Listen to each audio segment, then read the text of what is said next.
Well, of course, our readers would be profoundly interested.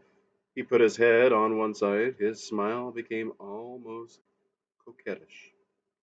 Just a few words from you, Mr. Savage. And rapidly, with a series of ritual gestures, he uncoiled two wires connected to the portable battery buckled round his waist. Plugged them in, plugged them simultaneously into the sides of his aluminum hat.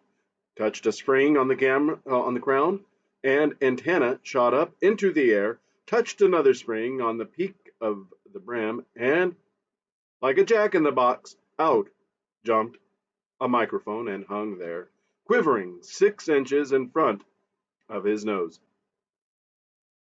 Pulled down a pair of receivers over his ears, pressed a switch on the left side of the hat, and from within came a faint, waspy buzzing. Turned a knob on the right, and the buzzing was interrupted by a stethoscopic wheeze and cackle, by hiccups and sudden squeaks. Hello, he said to the microphone. Hello, hello. A bell suddenly rang inside his hat. Is that you, Edsel Primo Milan speaking? Yes? I've got hold of him. Mr. Savage will now take the microphone and say a few words. Won't you, Mr. Savage? He looked up at the Savage with another of those winning smiles of his. Just tell our readers why you came here. What made you leave London? Hold on, Edsel. So very suddenly, and of course, that whip. The Savage started. How did they know about the whip? We're all crazy to know about the whip. And then something about civilization. You know, the sort of stuff. What I think of the civilized girl. Just a few words. A very few.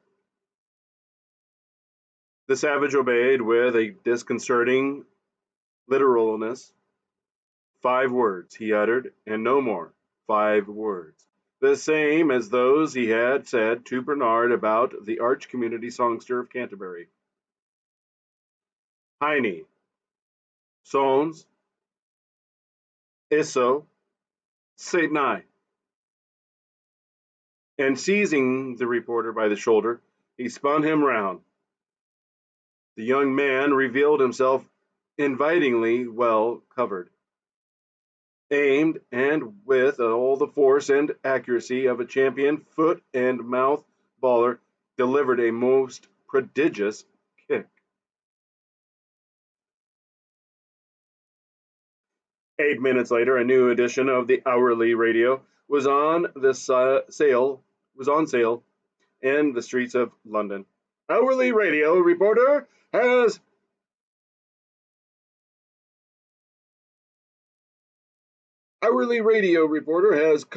caucus kicked by Mystery Savage, ran the headline from the front page. Sensation in Surrey. Sensation even in London, thought the reporter when on his return he read the words, and a very painful sensation, what was more. He sat down gingerly to his luncheon, undeterred by that cautionary bruise on their colleague's caucus. 4 other reporters representing the New York Times, the Frankfurt Four-Dimensional Continuum, the Fortean Science Monitor, and the Delta Mirror called that afternoon at the lighthouse and met with receptions of progressively increasing violence. From a safe distance, and still rubbing his buttocks, benighted fool, shouted the man from the Fortean Science Monitor. Why don't you take Soma? Get away! The Savage shook his fist. The other retreated a few steps, then turned round again. Evil's an unreality if you take a couple of grams. Kuakawa, Iya, Tink Vu. The tone was menacingly derisive. Pain's a delusion. Oh, is it? Said the Savage, and picking up a thick hazel switch, strode forward. The man from the Fortean Science Monitor made a dash for his helicopter. After that, the Savage was left for a time in peace. A few helicopters came and hovered inquisitively round the tower. He shot an arrow into the importantly nearest of them. It pierced the aluminum floor of the cabin. There was a shrill yell, and the machine went rocketing up into the air with all the acceleration that its supercharger could give it. The others, in future, kept their distance respectfully, ignoring their tiresome humming. He likened himself in his imagination to one of the suitors of the maiden of Matsaki, unmoved and persistent among the winged vermin. The savage dug at what was to be his garden. After a time, the vermin evidently became bored and flew away. For hours at a stretch, the sky above his head was empty, but for the larks silent. The weather was breathlessly hot. There was thunder in the air.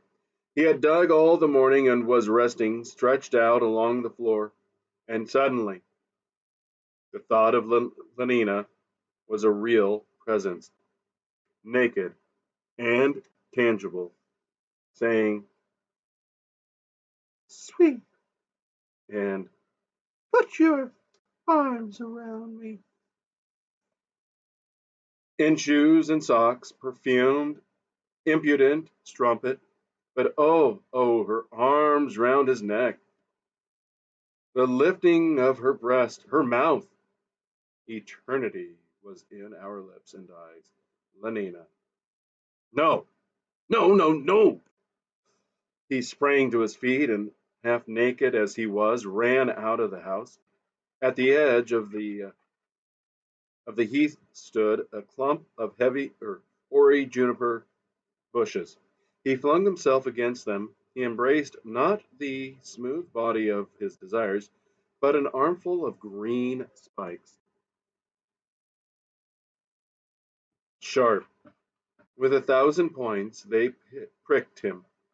He tried to think of poor Linda, breathless and dumb, with her clutching hands and the unutterable terror in her eyes. Poor Linda, whom he had sworn to remember, but it was all the presence of Lenina that haunted him.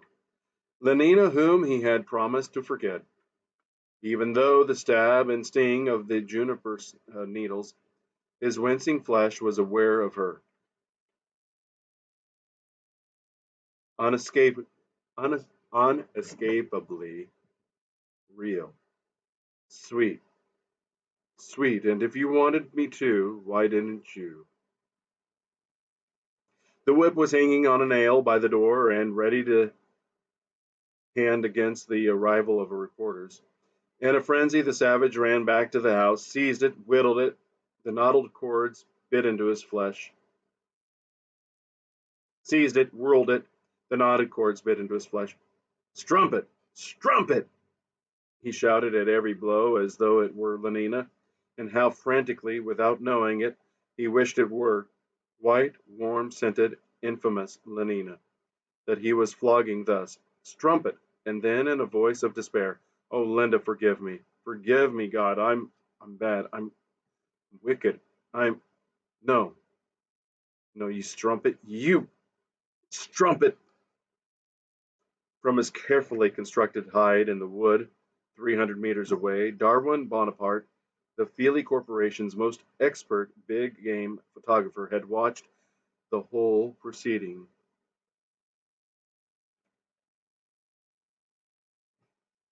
Patience and skill had been rewarded. He had spent 3 days sitting inside the bole of an artificial oak tree, 3 nights crawling on his belly through the heather, hiding microphones in gourd brushes, burying wires in the soft gray sand. 72 hours of profound discomfort, but now the great moment had come. The greatest. Darwin Bonaparte had time to reflect as he moved among his instruments. The greatest since his taking of the famous all howling stereoscopic feeling of the gorilla's wedding